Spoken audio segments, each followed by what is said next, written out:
Golden Gate by Alistair MacLean. Golden gate ബ്രിഡ്ജിലേക്ക് മറ്റൊരു ambulance കൂടി വന്നു. ഫ്രാൻസിന്റെ അനുയായികളുടെ പതിവ് പരിശോധനകൾക്ക് ശേഷം അവർ കാണിച്ചു കൊടുത്ത വഴിയിലൂടെ അത് മറ്റു വാഹനങ്ങളുടെ സൈഡിൽ കൂടെ നീങ്ങി ഹാൻസൻ മരിച്ചു കിടക്കുന്ന ഭാഗത്തെത്തി. ആ ബോഡി അതിനകത്തേക്ക് കയറ്റി ആ ആംബുലൻസ് തിരിച്ചുപോയി. അധികം വൈകാതെ പോലീസ് ചീഫും വൈസ് പ്രസിഡന്റും സംസാരങ്ങളെല്ലാം അവസാനിപ്പിച്ച് അവരുടെ കാറിലേക്ക് കയറി. ആ സമയത്ത് ബ്രാൻസൺ അവരുടെ അടുത്തെത്തി വൈസ് പ്രസിഡന്റിനോട് ചോദിച്ചു, പൈസയുടെ കാര്യങ്ങളൊക്കെ തീരുമാനമായോ, അതോ ഇനിയും വൈകുമോ? പെനാൽറ്റിയുടെ കാര്യം ഓർമ്മ വേണം. വൈസ് പ്രസിഡന്റ് വളരെ രൂക്ഷമായി ബ്രാൻസനെ നോക്കി. വേറൊന്നും ചെയ്യാൻ പറ്റില്ലല്ലോ. ആ കാർ മുന്നോട്ട് പോയി. ബ്രാൻസൺ നേരെ കൈലോക്കിൻ്റെ അടുത്തെത്തി. കൈലോക്ക് പറഞ്ഞു, ഇല്ല സാർ, ആ രണ്ടുപേരടുത്തേക്കും റഫ്സം പോയിട്ടേ ഇല്ല. ആ രണ്ടുപേരടുത്തേക്കൊന്നല്ല, ആ ഭാഗത്തേക്ക് കുറേ നേരമായിട്ട് റഫ്സം പോയിട്ടില്ല. ഞാൻ റഫ്സനെ തന്നെ നോക്കിക്കൊണ്ട് നിൽക്കുകയാണ്. തനിക്ക് തോന്നുന്നുണ്ടോ ഞാൻ എന്താ റഫ്സനെ ഇത്രയധികം സംശയിക്കാൻ കാരണമെന്ന്? ഉണ്ട് സാർ, പല പരിശോധനകളൊക്കെ കഴിഞ്ഞിട്ടും അയാളുടെ അടുത്ത് ഒന്നും കണ്ടുപിടിക്കാൻ പറ്റിയിട്ടില്ല. പിന്നെയും സാർ അയാളെ സംശയിക്കുന്നതിൽ എന്താണെന്ന് എനിക്ക് മനസ്സിലാവുന്നില്ല. റാൻസം പറഞ്ഞു, അവൻ്റെ ഒന്നും കണ്ടുപിടിക്കാൻ പറ്റാത്തത് അയാൾ എന്നേക്കാൾ ബുദ്ധിമാനായതുകൊണ്ടായിരിക്കാം. ഒരു കാര്യം ഞാൻ ചോദിക്കട്ടെ, ആ വിഷബാധയേറ്റ ഭക്ഷണം പരീക്ഷിക്കാൻ അയാൾ ധൈര്യപ്പെട്ടു. തനിക്കാണെങ്കിൽ ധൈര്യം വരുമോ? ധൈര്യം വരില്ല. പക്ഷേ ആരെങ്കിലും പുറത്തൊരു ഗണ്ണ് വച്ചാൽ എനിക്ക് വേറെ വഴിയില്ല. ഞാൻ റഫ്സന്റെ പുറത്ത് ഗണ്ണ് വച്ചിട്ടില്ല. എന്നിട്ട് പോലും അയാളത് കഴിച്ചു. അത് രണ്ട് കാരണങ്ങളാവാം സാർ. സാറ് ഗണ്ണ് വച്ചില്ലെങ്കിലും വയ്ക്കാം എന്ന് അയാൾക്ക് ന്യായമായും സംശയിക്കാം. രണ്ടാമത്തെ കാര്യം, അയാൾക്ക് മറ്റെന്തോ ഒരു ഗൂഢമായ ഉദ്ദേശം ഉണ്ടായിരിക്കാം. റാൻസം പറഞ്ഞു, അത് തന്നെയാണ് എൻ്റെയും വിചാരം. എന്തോ ഒരു ഗൂഢമായ ഉദ്ദേശം റഫ്സനുണ്ടായിരുന്നു. ഏതായാലും ഇന്ന് നിന്റെ ഉറക്കം ഒന്ന് കളയേണ്ടി വരും. നീ റഫ്സനെ തന്നെ ഇന്ന് രാത്രി മുഴുവൻ വാച്ച് ചെയ്യണം. റാൻസം നേരെ റാൻസന്റെ ബസ്സിൻ്റെ അകത്തേക്ക് കയറി. ആ സമയത്ത് അവിടെ കാണുന്നത് നമ്മുടെ ക്രൈസ്ലർ എല്ലാ പരിശോധനകൾക്കും ശേഷം ക്യാമറ റഫ്സന് തിരിച്ചു കൊടുക്കുന്നതാണ്. റാൻസനെ നോക്കി ഒന്ന് ചിരിച്ചുകൊണ്ട് ക്രൈസ്ലർ പറഞ്ഞു, ഒരു പ്രശ്നമില്ല, ഞാൻ അതിൻ്റെ എല്ലാ ഭാഗവും അഴിച്ച് പരിശോധിച്ചു. അതുമാത്രമല്ല, ഇപ്പം എനിക്കൊരു ആഗ്രഹം, ഇതുപോലെ ഒരു ക്യാമറ എനിക്കും വേണമെന്ന്. റാൻസൺ ഒന്ന് ചിരിച്ചു. എന്നിട്ട് റഫ്സനെ നോക്കി ചോദിച്ചു, താങ്കൾക്ക് ഈ ഒരു ക്യാമറ മാത്രമേ ഉള്ളോ? അല്ല, ഇനി ഒന്നുകൂടി ഉണ്ട്. അത് ഞാൻ സ്ഥിരം ഉപയോഗിക്കാറില്ല. ഇതിനെന്തെങ്കിലും സംഭവിച്ചാൽ ഒരു സ്റ്റാൻഡ് ബൈ അതിന് വെച്ചിരിക്കുകയാണ്. എവിടെ ഉണ്ടത്? എൻ്റെ സീറ്റിൻ്റെ ഫ്രണ്ട് സീറ്റിലെ സ്റ്റോറേജ് സ്പേസിൽ. ക്രൈസ്ലർ, താൻ പോയി ആ ക്യാമറ ഇങ്ങോട്ട് കൊണ്ടുപോവാ. അങ്ങനെ ക്രൈസ്ലർ ബസ്സിൽ നിന്ന് ഇറങ്ങിപ്പോയി. ആ ക്യാമറയും എടുത്തുകൊണ്ട് വന്നു. റഫ്സന്റെ കയ്യിലുള്ളതുപോലെ അത്ര പ്രത്യേകതയുള്ള ക്യാമറകളൊന്നുമല്ല, ഒരു സാധാരണ ബ്ലാക്ക് ആൻഡ് വൈറ്റ് ക്യാമറ. അതും ക്രൈസ്ലർ അഴിച്ച് പരിശോധിച്ചു. അതിൻ്റെ അകത്തും യാതൊരു പ്രത്യേകതയും കണ്ടില്ല. അത് അദ്ദേഹം റഫ്സനെ തിരിച്ചേൽപ്പിക്കുകയും ചെയ്തു. ആ സമയത്ത് റഫ്സൻ ബ്രാൻസനെ ഒന്ന് നോക്കി സ്വല്പം പരിഹാസത്തോടെ പറഞ്ഞു, എന്തായാലും ഇത്രയൊക്കെ പരിശോധിച്ചു, വാച്ചും കൂടി ഒന്ന് പരിശോധിച്ചോ, ഇനി അതിൻ്റെ അകത്ത് ഞാൻ എന്തെങ്കിലും ഒളിച്ചു വെച്ചിട്ടുണ്ടോ എന്നറിയില്ലല്ലോ. ബ്രാൻസൺ ഒന്നും വേണ്ടിയില്ല. പക്ഷെ ക്രൈസ്ലർ റഫ്സന്റെ ആ വാച്ച് കെട്ടിയിരുന്ന കൈയൊന്ന് പിടിച്ചു പൊക്കി. അതിലെ സൈഡിലുള്ള ബട്ടൺ ഒന്ന് പ്രസ് ചെയ്തു. അതിൻ്റെ ഡയലിൽ ഒരു റെഡ് ലൈറ്റ് വന്നു, ഒരു ഡിജിറ്റൽ ഡിസ്പ്ലേയും. ക്രൈസ്ലർ പറഞ്ഞു, ഓ, ഒരു സാധാരണ ഡിജിറ്റൽ വാച്ച്, അതിൽ കൂടുതലൊന്നും അതിലൊന്നുമില്ല. എല്ലാം ശ്രദ്ധിച്ചുകൊണ്ട് ആ ബസ്സിൻ്റെ അകത്ത് തന്നെ നമ്മുടെ വാനിഫാൻ ഇരിപ്പുണ്ട്. വാനിഫാൻ മെല്ലെ ബ്രാൻസന്റെ അടുത്ത് എന്ന് ചോദിച്ചു, ഇനിയും താങ്കളുടെ സംശയങ്ങൾ മാറിയില്ലേ? ബ്രാൻസൺ പറഞ്ഞു, ഇല്ല വാനിഫാൻ, എനിക്ക് എന്തോ ഒരു ഉള്ളുവിളി പോലെ. ഈ പാലത്തിലുള്ള ആരോ ഇവിടുത്തെ നീക്കങ്ങൾ പുറത്തറിയിക്കുന്നുണ്ട്. ഞാൻ ഇത്രയും നേരം വിചാരിച്ചത് അത് റഫ്സനായിരിക്കുമെന്നാണ്. അഥവാ റഫ്സൻ അല്ലെങ്കിൽ മറ്റൊരാൾ. അദ്ദേഹം ക്രൈസ്ലർ വിളിച്ചു, നമ്മുടെ ഒരു 3-4 ആൾക്കാരെ വിളി, പുറത്തുനിന്ന് മെഷീൻ ഗണ്ണുകളൊക്കെ ആയിട്ട് ആൾക്കാർ വന്നു. നിങ്ങൾ ആ ഫ്രണ്ടിലെ ബസ്സിൽ പോയി എല്ലാവരെയും ഒന്നുകൂടി പരിശോധിക്കണം. എല്ലാവരുടെ ബാഗും അവരിയ്ക്കുന്ന സീറ്റുകളുടെ ഫ്രണ്ട് സീറ്റിലുള്ള സ്റ്റോറേജ് സ്പേസും എല്ലാം പരിശോധിക്കണം. പിന്നെ ഒരു കാര്യം ഓർമ്മ വേണം, സ്ത്രീകളുടെ ദേഹത്ത് തൊടരുത്. അങ്ങനെ അവരെല്ലാം വീണ്ടും ഫ്രണ്ട് ബസ്സിലേക്ക് പോയി എല്ലാവരുടെയും ദേഹപരിശോധന നടത്തി. അതായത് ആണുങ്ങളുടെ എല്ലാം ദേഹപരിശോധന നടത്തി. എല്ലാവരുടെയും ലഗേജും അവരിയ്ക്കുന്ന സീറ്റിൻ്റെ ഫ്രണ്ട് സീറ്റിലുള്ള സ്റ്റോറേജ് സ്പേസും എല്ലാം ചെക്ക് ചെയ്തു. സീറ്റിൻ്റെ അടിയിൽ പരിശോധിച്ചു. യാതൊന്നും കണ്ടുപിടിക്കാൻ കഴിഞ്ഞില്ല. പെട്ടെന്ന് ബ്രാൻസൺ പറഞ്ഞു, ഒരു സ്ഥലം ഞാൻ പരിശോധിക്കാൻ മറന്നുപോയി, ഞാൻ തന്നെ പോയി പരിശോധിക്കാം. ബ്രാൻസൺ ഇറങ്ങിയ നേരെ ആംബുലൻസിൻ്റെ അടുത്തേക്ക് നടന്നു. ആംബുലൻസിൻ്റെ അകത്തേക്ക് ബ്രാൻസൺ കയറുമ്പോൾ ഡോക്ടർ അതിൻ്റെ ഡോറിൻ്റെ ഫ്രണ്ടിലായിട്ട് ഒരു സിഗരറ്റും വിളിച്ചോണ്ട് നിൽപ്പുണ്ട്. ബ്രാൻസനെ കണ്ട് ഡോക്ടർ ഇങ്ങനെ ചോദ്യഭാവേനെ നോക്കി. ബ്രാൻസൺ പറഞ്ഞു, എനിക്ക് ആംബുലൻസ് ഒന്ന് പരിശോധിക്കണം. ബ്രാൻസനകത്ത് കയറി. ആദ്യം കാണുന്നത് ഏപ്രിൽ വെനസ്ഡേ അവിടെ ഉറങ്ങിക്കിടപ്പുണ്ട്. ബ്രാൻസൺ പറഞ്ഞു, ആ ബെഡ് ഒന്ന് പൊക്കണം, അതിൻ്റെ അടിയിൽ എന്തെങ്കിലും ഒളിച്ചു വെച്ചിട്ടുണ്ടോ എന്ന് എനിക്ക് സംശയം. ഡോക്ടർ ആ ബെഡ് ഏപ്രിൽ വെനസ്ഡേ അടക്കം പൊക്കിയെടുത്തു. കാരണം ഡോക്ടർ നല്ല ശരീരശക്തിയുള്ളൊരു മനുഷ്യനാണ്. ഏപ്രിൽ വെനസ്ഡേ ആണെങ്കിൽ വളരെ സ്ലിം ആയിട്ടുള്ളൊരു രൂപവും. അതിൻ്റെ അടിവശമെല്ലാം ബ്രാൻസൺ വിശദമായിട്ട് പരിശോധിച്ചു. ഒന്നും കണ്ടില്ല. അദ്ദേഹം തിരിച്ചു വച്ചു. പിന്നെ അവിടെയുള്ള പല ഭാഗങ്ങളും ബ്രാൻസൺ വിശദമായിട്ട് പരിശോധിച്ചു. അങ്ങനെ നമ്മുടെ ഹാഗൻബാക്ക് റഫ്സന് കൊടുത്തയച്ച ആ ടോർച്ച് അത് അദ്ദേഹത്തിൻ്റെ ശ്രദ്ധയിൽപ്പെട്ടു. അതെടുത്ത് അദ്ദേഹം ഒന്നിങ്ങനെ കത്തിച്ചു നോക്കി. അത് സാധാരണ അതിൻ്റെ സ്വിച്ച് ഒരു തവണ പ്രസ് ചെയ്യുമ്പോൾ ഒരു സാധാരണ ടോർച്ച് ലൈറ്റ് പോലെ തന്നെയാണ് വർക്ക് ചെയ്യുന്നത്. അത് കത്തിച്ചുകൊണ്ട് ബ്രാൻസൺ ചോദിച്ചു, ഇതെന്തിനാ ആംബുലൻസിൻ്റെ അകത്ത്? പലപ്പോഴും രോഗിയുടെ കണ്ണ് ഞങ്ങൾക്ക് പരിശോധിക്കേണ്ടി വരും. കാഴ്ചയുടെ കാര്യം മാത്രമല്ല, മറ്റ് പല അസുഖങ്ങളുടെ ലക്ഷണങ്ങളും കണ്ണിൽ നിന്ന് മനസ്സിലാക്കാൻ കഴിയും. അതുകൊണ്ട് ഞങ്ങൾ സാധാരണ ഇത്തരം ടോർച്ച് കയ്യിൽ വയ്ക്കാറുണ്ട്. പിന്നെ ബ്രാൻസൺ വീണ്ടും നോക്കി. ആ സ്പ്രേ കണ്ടു. അതെടുത്ത് അങ്ങനെ നോക്കിയിട്ട്, ഇതെന്താ? ഡോക്ടർ ഇത്തിരി പരിഹാസത്തോടെ പറഞ്ഞു, ഞാൻ വിചാരിച്ച അത്യാവശ്യം എഴുത്തും വായനയൊക്കെ അറിയാമെന്ന്. അതൊരു റൂം ഫ്രഷ്നറാണെന്ന് അതിന് മേലെ എഴുതി വെച്ചിട്ടുണ്ടല്ലോ, വായിച്ചിട്ട് മനസ്സിലായില്ലേ? താഴെ എഴുതിയിരിക്കുന്നതോടെ ഞാൻ വായിച്ചു തരാം, സാൻഡൽവുഡ് ഫ്രേഗ്രൻസ്. ബ്രാൻസൺ ഒന്നും വേണ്ടിയില്ല, അതവിടെ വച്ചു. അത് കഴിഞ്ഞ് അദ്ദേഹം ഒരു സീൽഡ് ബോക്സ് എടുത്തു. ഇതെന്താ? അത് കാർഡിയാക് അറസ്റ്റ് യൂണിറ്റ്. ആർക്കെങ്കിലും എമർജൻസി ആയിട്ടൊരു ഹാർട്ട് അറ്റാക്ക് വന്നാൽ ഉപയോഗിക്കാനുള്ള ഒരു എക്യുപ്മെൻ്റ് ആണ്. ഇതെന്തിനെങ്ങനെ സീൽ ചെയ്ത് വെച്ചിരിക്കുന്നത്? അത് നോർമലി എന്തെങ്കിലും എമർജൻസിക്ക് മാത്രമേ തുറക്കാറുള്ളൂ.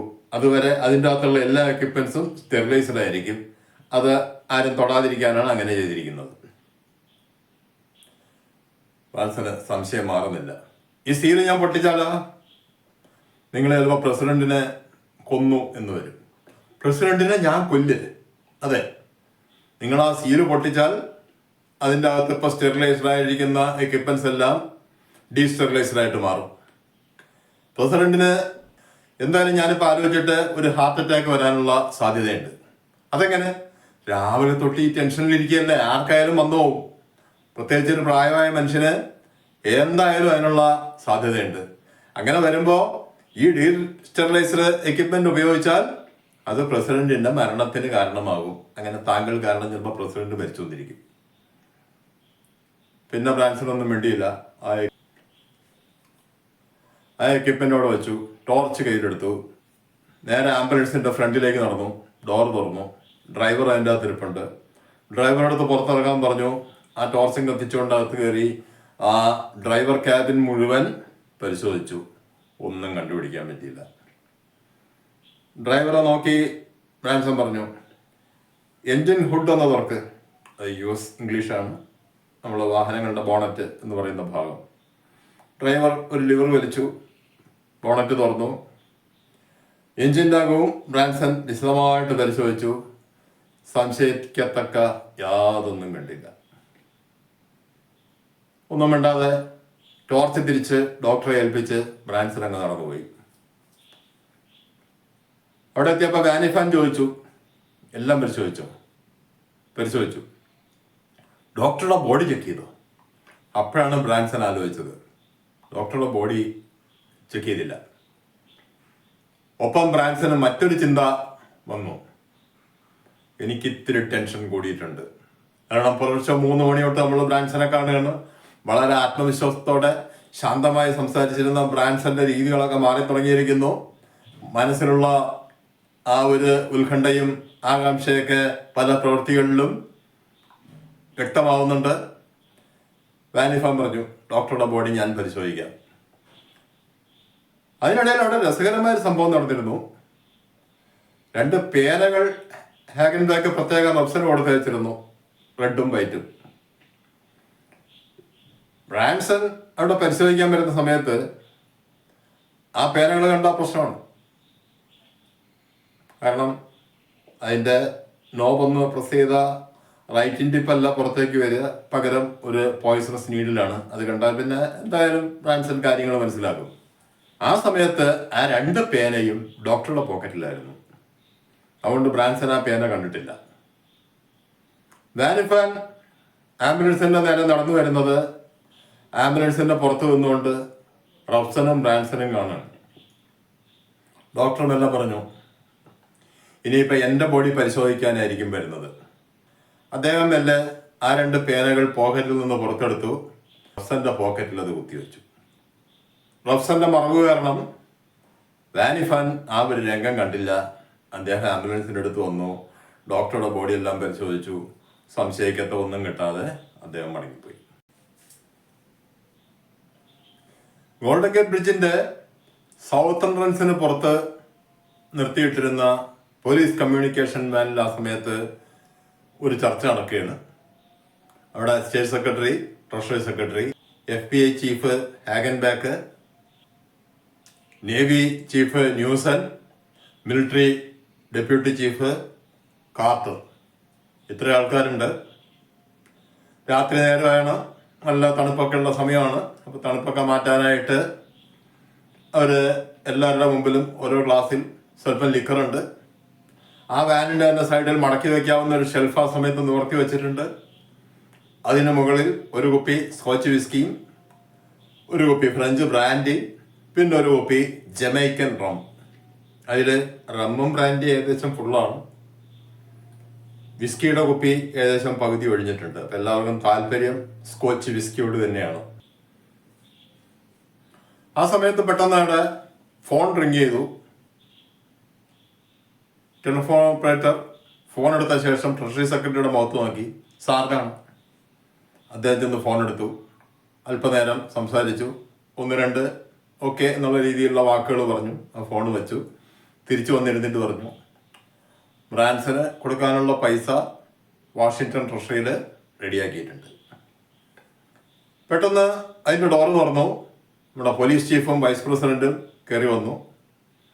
പോലീസ് ചീഫ് വന്ന വഴിക്ക് ആ സൈഡിലെ ഷെൽഫിലിരുന്ന സ്കോച്ച് വിസ്കി എടുത്തു. 2 ഗ്ലാസുകളും എടുത്തു, ഒഴിച്ചു. ഒന്ന് വൈസ് പ്രസിഡന്റിനും കൊടുത്തു, മറ്റേത് അദ്ദേഹം കഴിച്ചു. കഴിക്കുന്നതിനിടയിൽ തന്നെ അദ്ദേഹം ഒരു സീറ്റിലിരുന്നു. അദ്ദേഹത്തിൻ്റെ സോക്സിൽ നിന്ന് ഒരു കടലാസ് എടുത്ത് ഹാഗൻബാക്കിൻ്റെ കയ്യിൽ കൊടുത്തു. എന്നിട്ട് പറഞ്ഞു, താങ്കൾക്ക് ഉള്ള മെസ്സേജ് റബ്സന്റെ വക. ഹാഗൻബാക്ക് ചോദിച്ചു, അപ്പോൾ താങ്കൾ റബ്സനോട് സംസാരിച്ചോ? ഇല്ല, റബ്സൻ ഇപ്പോൾ അവിടെ വളരെയധികം സംശയിക്കപ്പെട്ട് നിൽക്കുകയാണ്. ബ്രാൻസൺ റബ്സന്റെ പല കാര്യങ്ങളും ചെക്ക് ചെയ്തുകൊണ്ടിരിക്കുന്നു. പക്ഷേ ഞങ്ങളവിടെ എത്തുന്നതിന് മുമ്പ് തന്നെ റബ്സൻ ഈ പേപ്പർ മിലിറ്ററി ചീഫിൻ്റെ കയ്യിൽ കൊടുത്തിരുന്നു. മിലിറ്ററി ചീഫാണ് എനിക്ക് തന്നത്. ഹാഗൻബാക്ക് ആ പേപ്പർ തുറന്നു.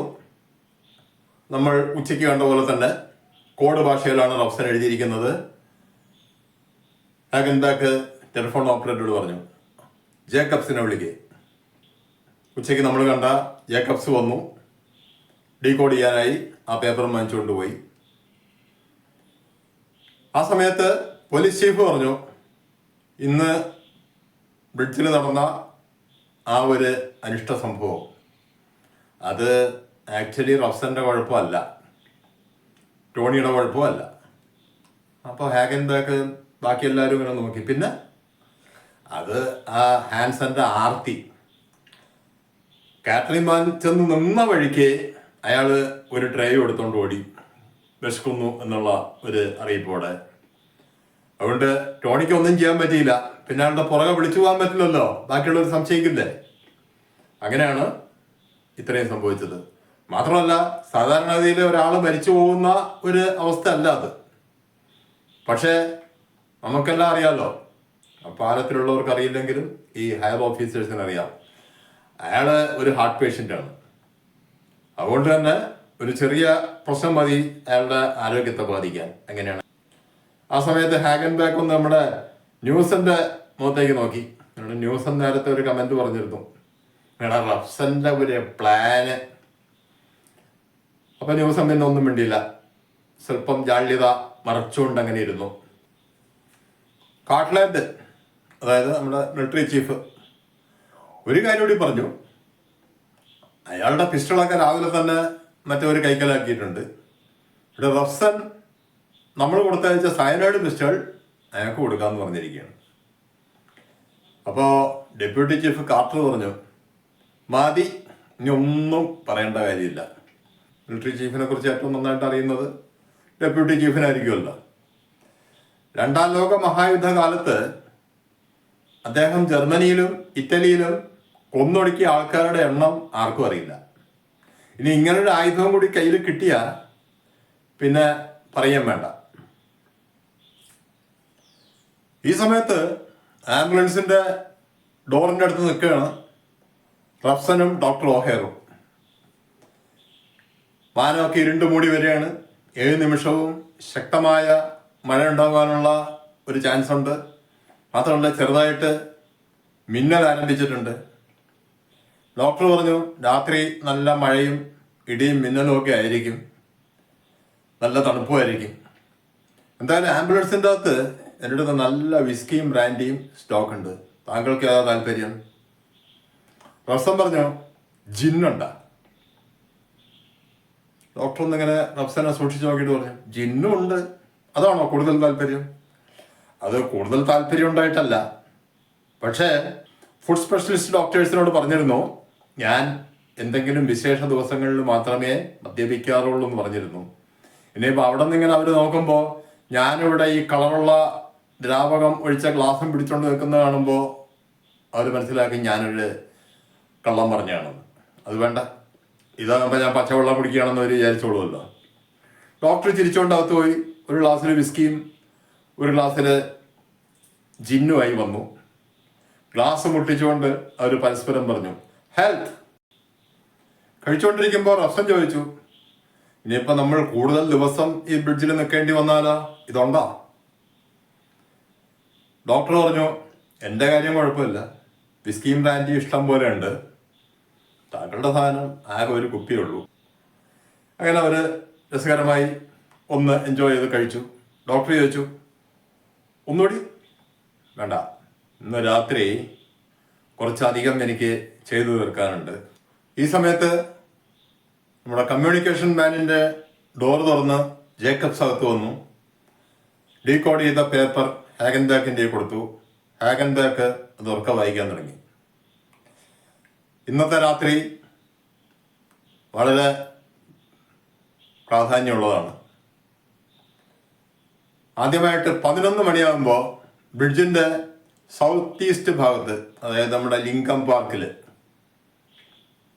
ഒരു തീ കത്തിക്കണം.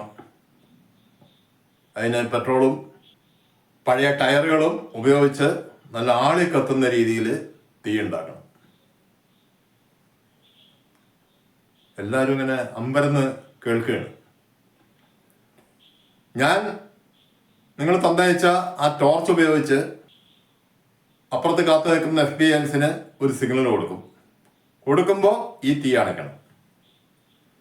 തീ അണഞ്ഞു കഴിഞ്ഞതോടെ അതിൻ്റെ ഓപ്പോസിറ്റ് സൈഡിൽ, അതായത് നമ്മുടെ മേസൺ ഫോർട്ടിൻ്റെ ഭാഗത്ത്, ഇതൊക്കെ ആ ബ്രിഡ്ജിൻ്റെ പരിസരത്തുള്ള ഓരോ സ്ഥലങ്ങളാണ്, ലിങ്കൺ പാർക്കും മേസൺ ഫോർട്ടും ഒക്കെ, അവിടെ കുറെ കൂടി വലിയ ഒരു തീ കത്തിക്കണം. കൂടുതൽ ടയറുകളും കൂടുതൽ പെട്രോളും ഒക്കെ ഉപയോഗിച്ച് കുറെ കൂടി വലുതായിട്ട് തീ കത്തിക്കണം. അത് ഏകദേശം അർദ്ധരാത്രി കഴിയുന്നത് വരെ കത്തിക്കൊണ്ടിരിക്കണം. എല്ലാവരും പരസ്പരം അമ്പരന്ന് നോക്കുകയാണ്. എന്താണ് റബ്സന്റെ പ്ലാൻ എന്നാർക്കും മനസ്സിലാവുന്നില്ല. ഹാഗൻബാക്ക് പറഞ്ഞു അതിൻ്റെ ഉദ്ദേശം ആ പാലത്തിലുള്ള എല്ലാവരും ആ തീ ശ്രദ്ധിച്ചുകൊണ്ട് അവിടെ നിൽക്കണം. ആ സമയത്ത് റബ്സൻ വേറെ എന്തോ ചെയ്യാൻ ഉദ്ദേശിക്കുന്നുണ്ട്. അപ്പോഴാണ് എല്ലാവരും അമ്പരപ്പൊന്ന് മാറിയത്. പിന്നെ ഹാഗൻബാക്ക് വീണ്ടും വായിക്കുകയാണ്, ആ സബ്മറൈൻ രാത്രി വരുമ്പോൾ അതിൽ ഒരു ട്രാൻസ് റിസീവർ കൊടുത്തേക്കണം. എൻ്റെ കയ്യിലുണ്ടാകുന്ന ട്രാൻസ് റിസീവർ ഞാൻ നേരത്തെ പുഴയിലേക്ക് കളഞ്ഞിരുന്നു. ആ സമയത്ത് അത് ഉപയോഗപ്രദമായിരുന്നില്ല. പക്ഷെ ഇന്ന് കുറച്ച് കഴിഞ്ഞാൽ ഞാൻ ആ റേഡിയോ സ്കാനർ ഡീആക്ടിവേറ്റ് ചെയ്യും. അതോടെ എനിക്ക് ഒരു ട്രാൻസ് റിസീവർ ഉപയോഗിക്കാം. അപ്പോഴേക്കും നമ്മുടെ പോലീസ് ചീഫ് എണീറ്റു, ഫയർ സ്റ്റേഷനിലേക്ക് വിളിച്ചു, ഈ കാര്യങ്ങൾ പറഞ്ഞു. തീ കത്തിക്കാനും മെസ്സേജ് കിട്ടുമ്പോൾ അത് അണയ്ക്കാനും.